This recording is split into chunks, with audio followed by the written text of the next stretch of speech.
इथं काही तोडफोड करणारे होते काय काही तिथं हे करणारे होते काय कशासाठी ते पोरं बोलावलं सांगा. हे आपल्याला शक्ती प्रदर्शन त्यांचा वेळ का बरं तुम्ही घेऊन राहिले. तुमच्या कार्यक्षमतेमुळं पोलिसांचा वेळ घेऊन राहिले तुम्ही. तुम्ही एक तर काम करत नाही तेही काम करू देत नाही. तेही तेवढेच काम आहे काय. इथं काही लॉ अँड ऑर्डरचा प्रश्न उद्भवला होता काय. शांततेने चालू होतं ना सर्व. कमाल आहे तुमची. कुठे आहे सीएस कुठे. म्हणजे ह्या लोकांचाही वेळ तुम्ही वाया घालून राहिले त्याचाही वेळ वाया घालून राहिले. एक तर तुम्ही काम चुकारपणा करून राहिले.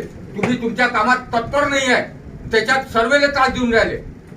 काय झालंय 6 महिन्यापासून तुम्हाला देऊन राहिले. 6 महिन्यापासून तुम्ही काय केलं याच्यासाठी. आता म्हणता सीएस नाही आहे. मुंबईची मीटिंग दिलेली आहे. आपण पत्र मागितलं. मीटिंग झाली 16 तारखेची. आजची 17 तारीख आहे. अजूनपर्यंत सीएस हजर झाले. सीएस तर नाहीच नाहीये महाराज.